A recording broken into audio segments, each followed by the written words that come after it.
I'm Amy, sex educator, sex and relationship coach, and co-owner of PurePleasureShop.com. I'm April, VP of the cutting-edge sex toy company Hot Octopus, and I dedicate my life to the business of sex. We are on a mission to teach you how to have hot sex, deep intimacy, and how to make your own rules for who you are as a sexual being. Welcome to the Shameless Sex Revolution. Don't forget to head on over to our website at shamelesssex.com for more. And for 15% off of some of our favorite sex toys, use coupon code SHAMELESSPP in all caps at purepleasureshop.com. You are listening to a pleasure podcast. For more from our sex podcast collective, visit pleasurepodcasts.com. Well, hello, everyone. Hi, everybody. Welcome to the Shameless Sex Podcast, your bonus episode. And what does that mean, Chip? Ad-free. There's no ads. Ad-free. Is the way to be today, just today. Way to be ad-free. Did you try to do that rhyme right there? Yes, I did. Noise. So we do one episode a month that is ad-free and is a bonus episode. As you all know, if you listen regularly, we usually release episodes on Tuesdays for See You Next Tuesday. But once a month, we do an episode on Fridays ad-free. Now, why do we do this? Well, we love you and we have awesome speakers, and why not? We want to share with you.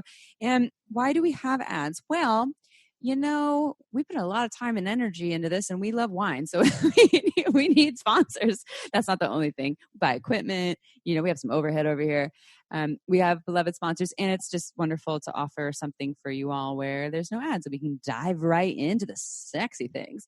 This episode is with Tamica Wilder, straight out of Australia. I can't do an Australian accent. I'm not even going to try it. Either. Not very good at it. We're here to talk about sex positive parenting and sex after kids. We'll even talk a little bit about sex after kids for folks who are in open relationships or polyamorous. We've had some folks send us emails asking questions about that. Like, how do I navigate this space? So let's dive right in. First of all, welcome, Tamika. And second of all, who are you? Introduce yourself. How did you get to where you are today? Oh my goodness, I barely know. I if I really think back. Thanks so much for having me. Lovely to be here chatting with you. I am in Melbourne, Australia. It is early in the morning.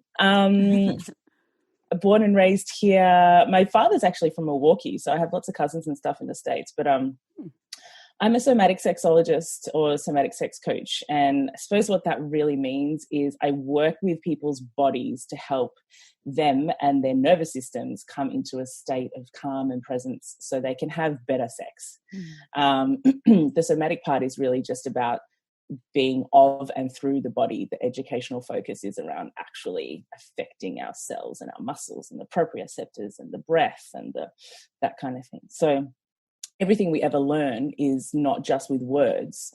It's with the body. We sit down, we stand up, we're laughing, we're crying, we're relating through the body. So to change, we need to have a focus in that regard. So it's lots of fun working with sexuality in that way, because it's I guess it's quite edgy for people to like teach their body new ways of being when it comes to their sex and sexuality. And so I'm very lucky to be able to do that.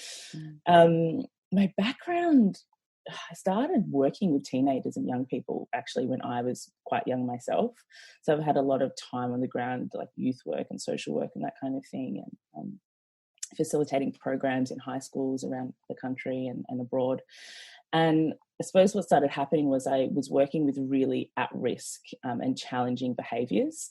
And so I was like, I need more in my toolkit. I studied kinesiology and EFT tapping, so like meridian therapy and that kind of thing.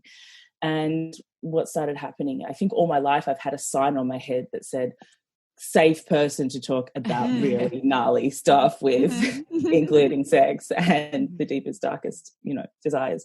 So I'm that person that my whole life, my inbox is just like, hey, Tamika, do you think you could tell me about this? And hey, Tamika, I need advice. And I was like, there's something in this.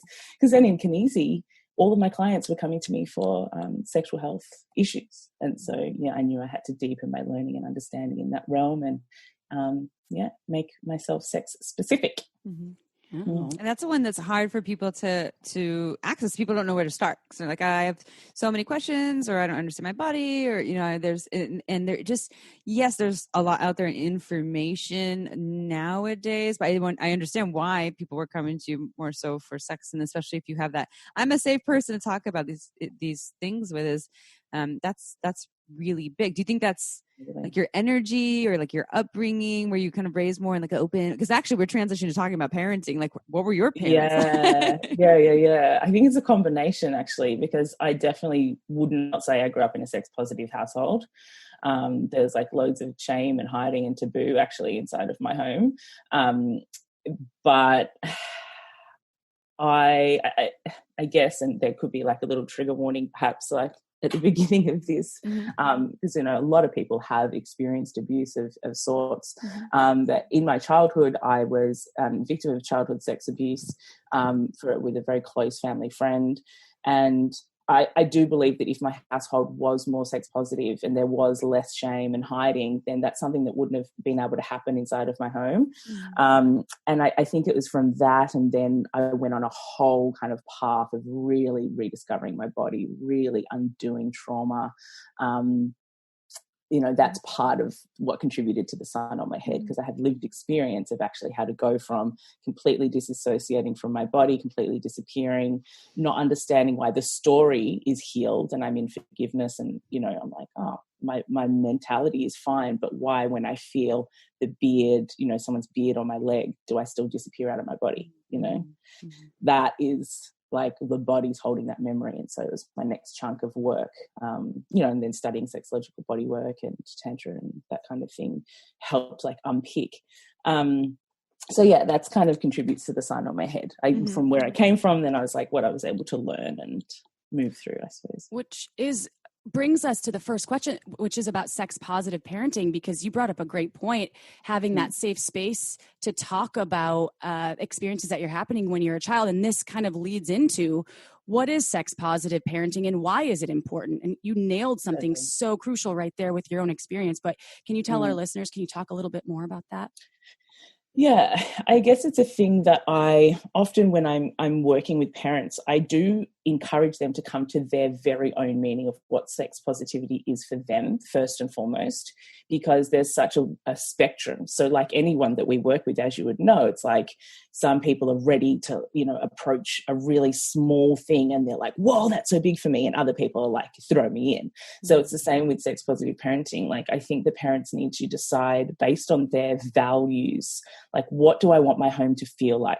What are some of the gnarly kind of hidden and repressed aspects of my own sexuality that I know in these moments I'm putting front and center with my kids? I'm being reactive, or I'm snapping, or I'm saying a thing that feels like a lie or feels like, oh, this is uncomfy.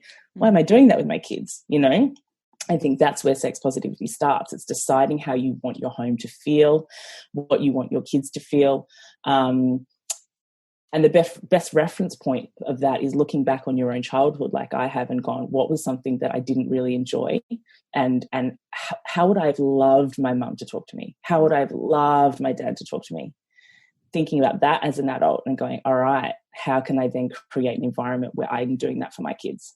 That's how you create your ethos, your own ethos around sex positive households. Instead of me sitting here going, sex positivity is this and this. And sure, there are some things, around like language in terms of what we say and don't say. If we, see our children masturbating, or those moments where the cousins come over and they're in the cupboard playing mums and dads, and you're like, I'm pretty sure they're looking at each other's genitals, and like, how do I feel about that? So we can get into some of that stuff too. But yeah, that's like my ethos around discovering what it is for you. Yeah, I like that you're in your reference to that question of what would I have liked more of or less of, and I think it's a scary conversation, and it's not. I'm assuming you probably will say it's not just one conversation, right? It's like this ongoing conversation. A lot of people are educated, like you just have that one talk of the birds and the bees, and you're done, and you're like, no, it's like throughout the every day, as much as possible. So I guess the next question would be, how can parents build up confidence in talking about sex with their kids? What does that look like? Totally. I do think that the first step is looking at your own shame and looking at what you have to work on inside of you first and foremost, and then also remembering, like, we are confident with our children when we're like, you have to eat your broccoli. We're confident that there are healthy things for them to do and not do, and say and not say. We want to embed manners into them and good nutrition and what have you. So it's the same with sex, like remembering that sex is not inherently bad. It's not inherently dirty. It's not inherently wrong or traumatic, actually. All it is a natural function of our humanness. And when we have good contact with that, I think that that's what helps our confidence, because we're like, oh, actually, I'm not saying anything bad or wrong or dirty or shameful to my kid. That's just my old conditioning. Hold on a sec. I think from that place, see it like you need to eat your broccoli, you need to eat your whatever, your milk. You can do the same with the language around sex, you know, and around self-pleasure and around your genitals and body image and sex positive. Like there's so many under that umbrella. And trialing things, like we know when our children feel uncomfortable in a moment, and reality is they feel comfortable when we're telling them to do things anyway. So there's got to be discomfort. And going, all right, there's going to be discomfort, and can I lean into this and actually be the leader of this moment instead of like shrinking back as if I was a child too, shrinking into my own insecurity and doubt. They need my leadership just like everywhere else. I like the piece that you said. It seems like the part we've talked about this with some people we know about working through their own shame, and it's like ancestral trauma, or you know, the way we pass things down. If we don't work on it ourselves, it just keeps on going. Like I have some in various aspects, not necessarily around. Well, there's some around sex probably, and I like that you're highlighting that as a really key piece. And I just wanted to ask, so just for my own, just to kind of reiterate something, because this is what I picked up from what you shared just a moment ago with that question, was kind of normalizing is what I'm hearing the conversation around sex in your own home, making it like, hey, this is a checklist for the grocery store, and here's the checklist for your sexuality, your pleasure. This is what your bits are, and this is okay or normal, instead of calling it a no. That's what I'm getting from it. Because for me, it was always a no, or close your eyes if there's something bad on the TV. Yeah. And then the conversation is going to be uncomfortable, like most likely. It's just in embracing that piece too. And is there an age like that should,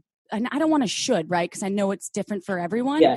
Is it when your kids come to you and kind of start asking about sex, or is it something that it's like the parents can feel into based on their internet searches, or when does this start to come up as something that is important to take on? I think it starts as soon as ever. I think it starts as soon as ever kids have language, actually. So, you know, it's not like you sit them down and go, okay, this is sex, or these are your sex organs, but like there's that natural curiosity in life that arrives inside of our children that we see, you know, and especially for siblings, like let's say, for example, they're in the bath and they're like, let me look at your butthole, let me look at your penis, like what's yours doing? That is a moment where some parents would be like, get off, don't touch your brother, move away, just like stop doing that, not appropriate. And it's like, oh, that's weird, Mum. It wasn't weird until you said that. You know, it wasn't sexual. It wasn't sexual. It was innocent. It was curious. It was, you know, my natural wonder. And you went ahead and placed the junk on top of that moment. So I think it's young, you know, they could be 3 and 5 years old when those types of things start happening. And language, I suppose, I'm thinking more examples like with my sons, if they're watching something on TV, which they're not usually watching anything on TV, but if there's a moment where, say, me and my boyfriend will be like making out or like having a cuddle, they're naturally curious. They're like watching. And they're like, are you two kissing? And we're like, yeah. You know, and he'll say like, why are you doing that? And he'll be like, because I love your mama. And, okay. You know, one of them, or both of them actually found one of my dildos a couple of months ago. I was just next to my bed and they're like, what's this? And opened the box and it was one of those, the Enjoy Pure one. Do you know? I love it. Beautiful, like, nice deal. Yeah. And they're like, what's this? And I was like, you know, have a look, have a play. And they're like, whoa, it's heavy, and just like throwing it around on the bed. And then I just noticed myself. I was like, well, there's nothing to do here. There's nothing to like snatch away. There's nothing to say, that's mummy's. Like, stop, don't do that. And he said, what is it for? And I said, it's for touching and pleasuring and loving my body all over to create warmth and happiness in my body. Oh, cool. They put it down and went downstairs. So that's like, wasn't lying. but I didn't say, oh, I masturbate furiously with it, you know. Like, Two notches too far. Like, mommy has a lot of orgasms and has a glow after that. And this is how she's such a nice mom. And this is why I can cook your dinner without, you know, being mad at you. Yes. So it's like, that's another piece. It's like, don't lie, but like find the truth that is age appropriate, that is moment appropriate, that actually like makes sense to them and you. And I felt like there's some examples when I've been able to do that. I don't know. I can't remember if that was the question you were asking, but you were about ages. Well, no, that was a great way to express that. Though your story reminds me. My friend came out and her toddler was chewing on her anal beads, and she was like, "Oh, not sure we got that." She said they were clean, but she came out. She took a photo and sent it to me because I was dying, and I was like, "Well, they're medical grade silicone, so as long as you wash them, the kid won't kiss it." But I was dying, and so I think that's great. It is making your kids feel comfortable and confident. And if you're not super affectionate, you're a single parent and don't have a partner in the house, you can still talk about what's happening on the TV if they are watching a show. Or because now with the internet, I didn't have that when I was growing up. I had my mom's Kama Sutra book, but broke into that. I broke into that, or like my dad's penthouse when I was 4. You know, whoa! But I didn't really know that was bad. They see things and they get messages all the time. So whether we ignore it or approach it, they're still getting a message, and we may as well put something lovely next to the message, or something affirming or safe next to the message, rather than going, oh, we're just going to wait till they get to school, or like lock up and don't say anything, you know. I think some parents think that when you're not saying much, it's kind of like, oh, they'll get it from somewhere. And it's like, no, I don't want to like wreck them by saying anything. It's like, you're wrecking them anyway, and we're all wrecking everyone anyway. That's another podcast. But if you don't have a conversation, they're going to go get it from porn and the internet, and that is not great examples of what most parties like. The kid down the street that's like, guess what I did? Yeah, you want to see something weird? You're like, what would you say? So earlier when you were talking about the example of or like, you know, because kids also, they're curious, but they do also experience pleasure, you know, and so they'll be like rubbing their genitals on something. April, it talks about rubbing her, like needing to hump her toy bear when she was a kid.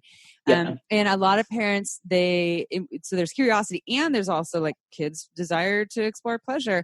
What would you say to a parent that just for the first time has seen their, 4 or 5-year-old starting to touch their genitals or like rub their genitals on the stuffed animal? What would be your advice on how to handle that in a sex positive way? I would say, firstly, if they're in, if it feels like they're in an appropriate place in the home, so like there's no guests around and they're just in their own beautiful bubble of like enjoyment, just to leave them alone. That's my first thing. Like, just let them have their experience. Some people, like, I have more of a problem with it if there's people over, or, you know, she's doing it in the general store or something. So words of affirmation during the act, like during that pleasure, like, I can see, sweetheart, that you're having such a lovely time with your body. I love you so much. I'm going to ask that you do that in your bedroom, or mummy does that too, but I do it in my bedroom. So let's do it when you get back home. I love you. That. That's good. Oh, that made me so That's happy. Simple. I love it. Oh my God, that brought so much joy. It's just putting like lovely language next to it. Instead of like hitting a hand away, you know. You say, deliver the message of responsibility, which is, we don't do this here, but deliver a bit of like good juju at the same time. That's really good advice. Switching gears, is it okay if we switch gears a little bit? Because some of what we get from a lot of our listeners are about, after you have kids, having your own sexual experiences and still having them be having an active sex life, either with your partner, if you're single, or however that works. So sex after having kids, how can couples or parents, let's say, keep the intimacy alive after they've had kids, especially because they become so low on time and it's quarantine / shelter in place in places. So we would love to hear what you have to say on that. Yes. A couple of pieces come to mind. And the first one that I'll briefly mention is just like the acknowledgement of how much a woman's body changes after like pushing out a baby, whether vaginally or C-section, like the changes in the pelvic floor, in the pelvis, in the muscles, in the uterus, the bladder, everything. Like, I just think that needs to be acknowledged first and foremost, and way more often. Like, we women put pressure on themselves to like get back on the horse, so to speak. And it's like, babe, can we just take a breath for a second about the changes in your pelvis? So I'd just love for listeners to have that drop for a second. Like, it's okay that you're not actually going to be exactly the same.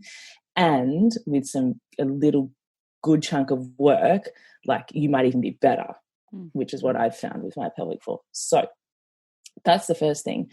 And to take care of that, like, go to the osteo, go to the myo, go to your physio, like, do the things that your pelvic floor needs to actually properly heal before you start putting pressure on yourself to feel a deep sense of aliveness down there.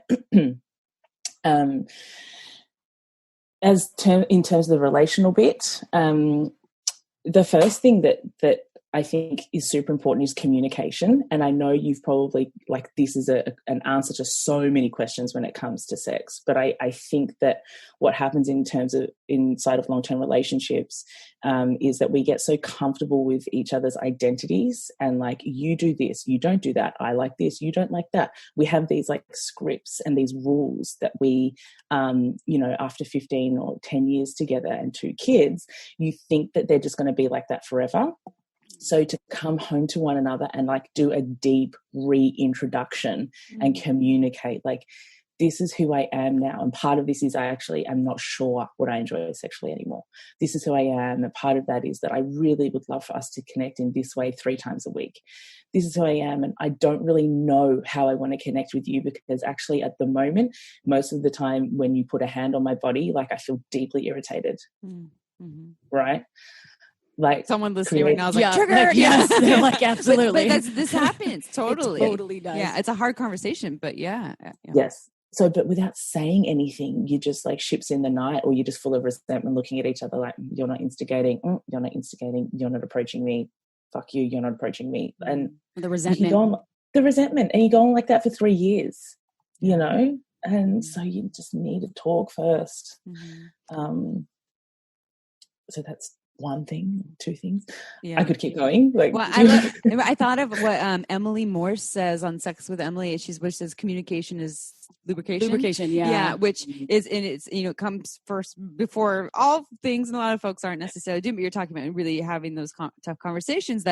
So things have changed. We had kids, now my body's changed, or my desires change, or and let's be honest, you don't have to have kids for things to change. Things are always changing. Totally. And this is actually one of the issues in long-term relationships. Even if you don't have kids, they stop getting curious about each other, or they forget that things are constantly changing. Then they get kind of stuck on that. Wait, why? It's not what it was 5 years ago, because it's, or you don't have the energy though.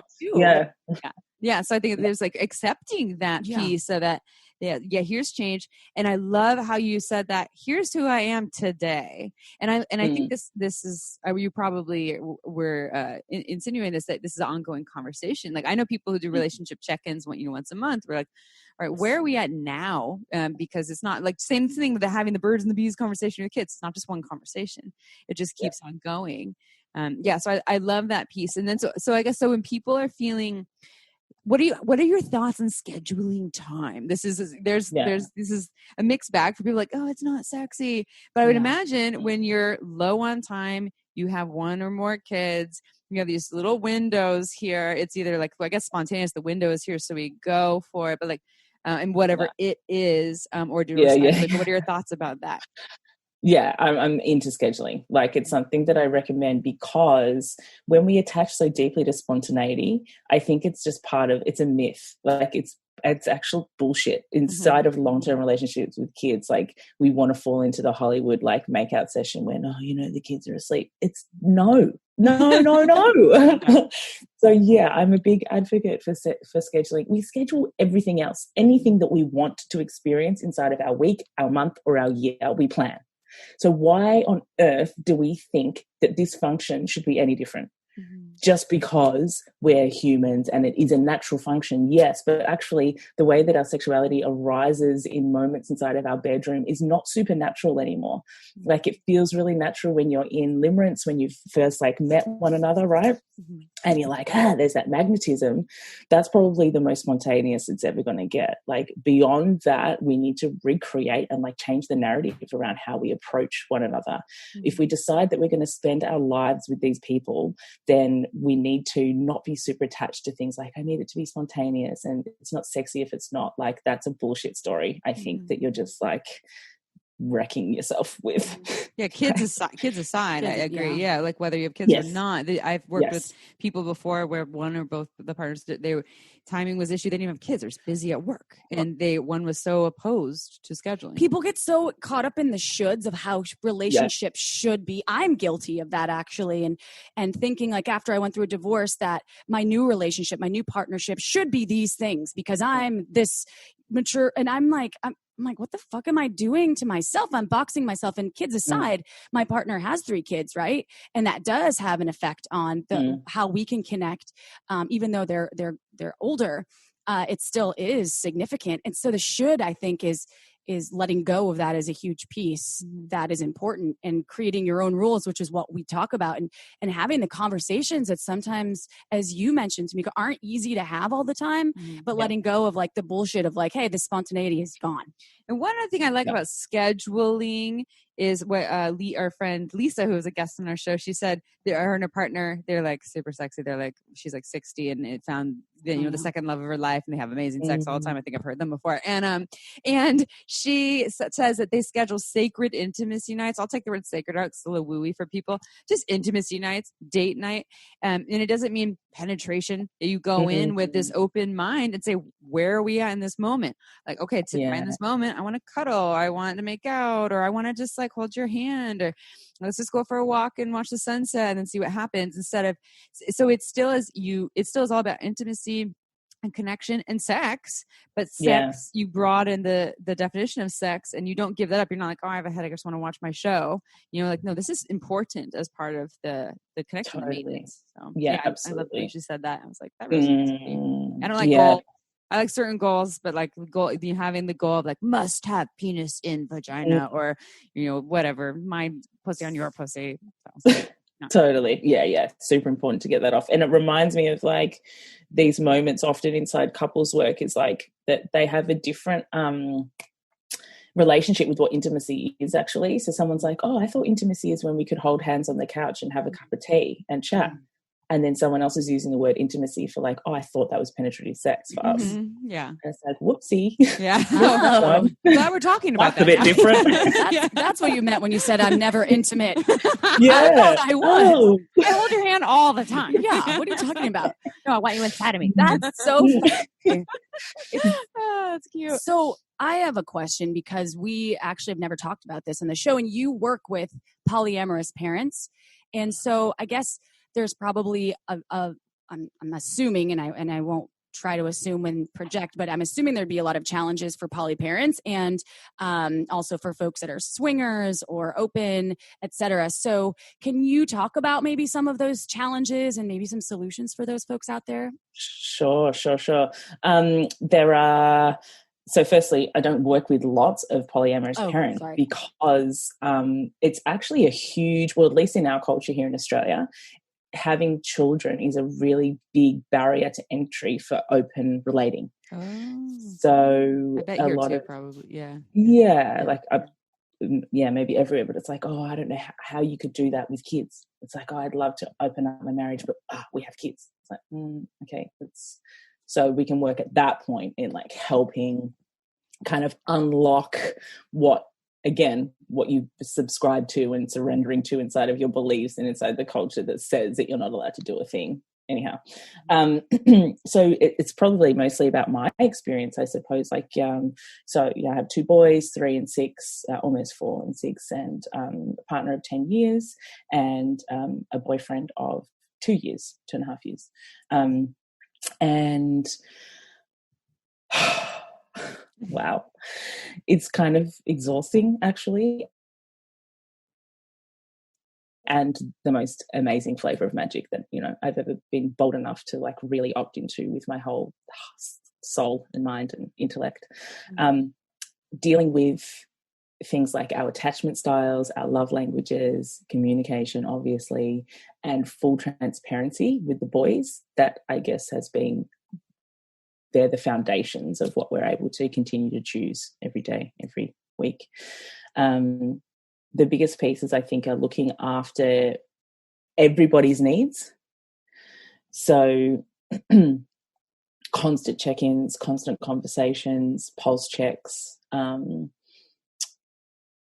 It's like what we kind of lead with, or what I lead with day to day. Imagine scheduling is important too. scheduling. Yeah. And like, the time, breaking up the time between my 4 boys is pretty big. I think it's beautiful though.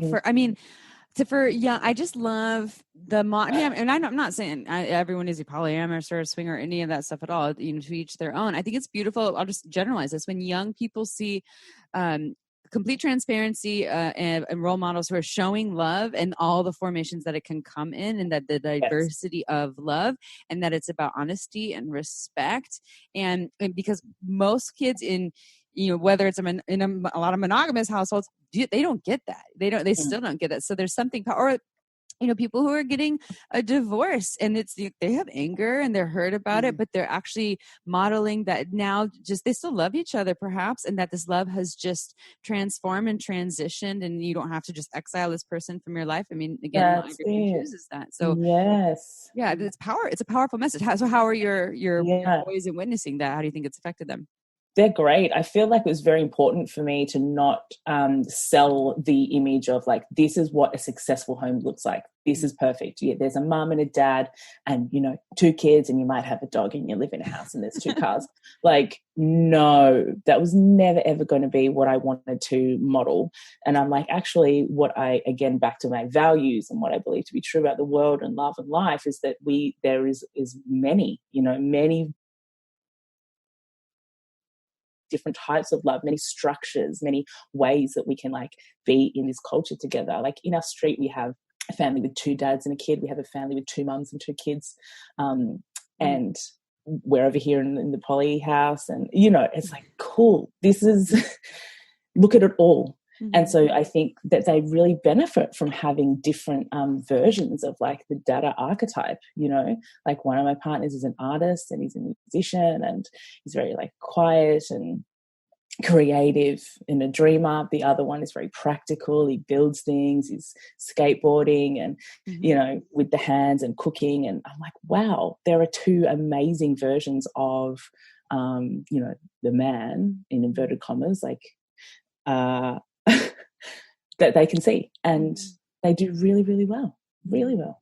And it also sounds like more love too. There's like more love there. Like, you have like, 2 parents, but now you have like other partners, boyfriends, girlfriends, like, oh, more love. Like, just bring on all the love. Why not? Right. And like my boyfriend might take the boys so me and my partner can have some time together, or, I'll take the boys. And so the 2 dads, I shouldn't call them both dads, like Jordan, my boyfriend is not the boys' dad, but, so they can hang out together and we all kind of take care of them. That also goes back to, it takes a village scenario, That's right? It. Yes. And that's like, how powerful is that to have all of these humans that are showing your children love? And I think it's a massive positive. You get all of these people, and I'm sure it's similar in Australia, but I can talk about in the US, that feel so isolated in parenting and they feel alone. They don't have any support. It's only like the babysitter or the daycare. And then it's exhausting and they're on their own. So I think that's very powerful thing to navigate, of course, to have this possibility when a lot of people are, as you mentioned, are closed off to the idea, probably because it sounds so, I don't want to say new agey, but it's not something that's traditionally supported, right? And if we can shift those paradigms in people's brains, I think that would be helpful. Do you have any, I guess, you gave some great tips already, but for folks out there that want to, perhaps it's been on their mind, they're in agreement, there's, a couple of parents that are wanting to open things up or maybe reach a polyamorous state where it's very organized and scheduled, as Amy loves to say. Yeah. Do you have any tips for how folks should go about navigating this after kids? Yeah, I think the first tip is you need to get help. You need to actually get a professional third person to sit with you in a counseling capacity and actually help you open up your thing. The emotional, I don't know if emotional is the word, but the work that it takes to actually crack your brain open and like change the way we've been conditioned, you need like someone else in there with you. That's like a piece of advice. The other thing is go slow. Just like break off little chunks. If you get to the point where you both feel really safe and comfy that like, okay, cool, we can try and open this thing up. It might be like you set your structures and your agreements and your boundaries really solidly and you go, we're going to sit at this for 3 months where, for example, you know, we go on dates with another person that doesn't include like really sex. It doesn't include, you can list the things that whatever you feel safe and comfy in and do that for 3 months. Like go slow is my other piece. And something else popped into my head before. Get help, go slow, and the honesty seemed like a big part of it too. Transparency, honesty. Transparency. Yeah. But what I find is that people actually need a third person to help you get to that version of honesty because we show up with our wounds in front of one another. Like, oh, you really want to be with her, don't you? You do. You fucking do. And it's ill. Like no one's going to feel safe to say yes when we're talking like that to our partners. Yeah. But with the counselor or a third person, it's like, all right, you'll list your values together, you'll list your desires, you'll list your ideals. And it's possible if you're willing to do the personal work to like shed your layers and come into a new version of self, don't attach to who you've been. There's a level of newness that's available just on the other side of some bravery and some courage to go, actually, this is what I want. This is my life. It's like there's so much more aliveness over there when you actually make those choices, and it's a journey to do that work.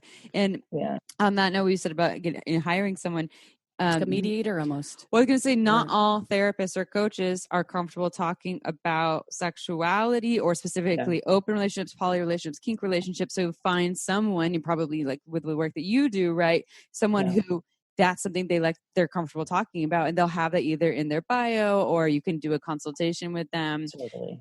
Because I know people that they were seeking that out and they felt like the therapist was judging them. So to really just know that not everyone, I think, what is it? Traditional therapy, the master's degree training, you have to do only 10 hours of sex education, like the family and like a marriage and family therapist, something like that. This might be incorrect, but I believe it's very small. And so that means that you go and you start talking about your kinks or like my 2 boyfriends, and they're like, they bring in their own biases. So really to do your work or work with someone like Tamika here, which brings me to how can people work with you and find you? What do you have going on? Yeah, like you can find me on Facebook. I'm at Neosoma Sex Coach. And you say that, you spell that out. What is that again? Yeah, Neosoma, Neo. Soma, SOMA, sex coach. Got it. Cool. Yeah, Neosoma Sex Coach. And I have a group where I'm working with mums. So, and I suppose like it's not mums exclusively. It's like the kind of, the mum archetype lives in all of us, really. So there are some girls who don't have kids that do arrive with me in that group, and they're really connected to their nurturer, and they know that maybe they want to start thinking about having kids and that kind of thing. So there's a group, and it's called Mama Eros, MAMAEROS, and we'll put the link with this as well. And so you can jump in there, and I do coaching in there, like live coaching and trainings, and we do a book club, and it's really helping mums take the first steps back into their sexuality after birthing babies. We should get her in touch with Brianna with her podcast. Yeah. We'll try to link you. Sorry. I don't think we're supposed to say her name. Oh, really? I don't know. But her name's on the podcast. Well, there you go.